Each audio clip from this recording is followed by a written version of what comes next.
So the ashram in India tells you that you can't give up your life. What happened then? And why did you specialize in psychiatry?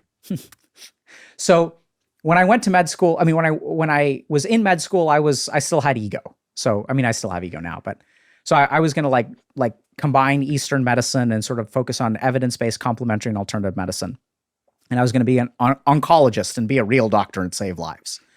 But what I really found is that in med school, a couple of things. One is my favorite organ was the mind. So what I fell in love with in India was the mind and sort of the internal sense of self and all this kind of stuff.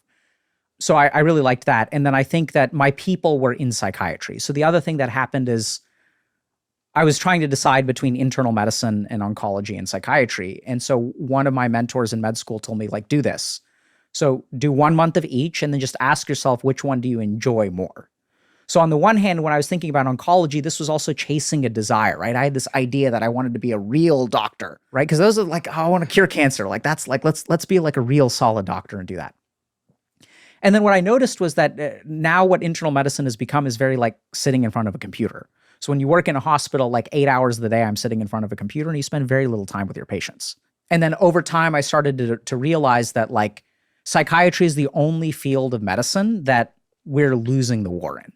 So if you look at medical outcomes for things like bypass surgery and stuff like that, those are really good. And this is really insane to really think about.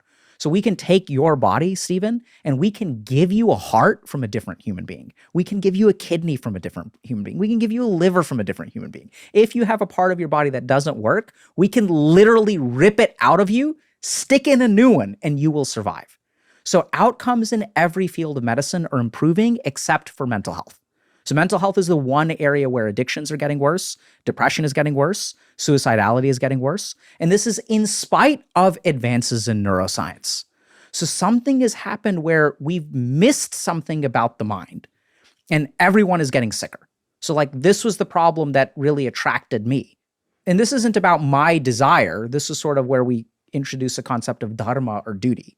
So I recognize that I'm lucky. I'm this kid who got to spend 7 years studying to become a monk in India. So I'd travel back and forth, but I spent my summers there.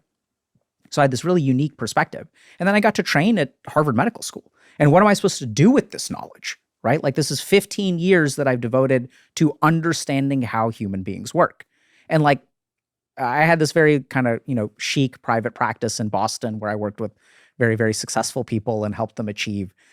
And then I sort of realized like, that's not what I'm here for, right? So I've gotten 15 years to learn all of this stuff. And like, there's no shortage of people lining up to help CEOs with their mental health. There's absolutely a shortage of people helping 25-year-old incels who are like on the internet, who everyone wants to throw in jail because they're very hateful and misogynistic and things like that.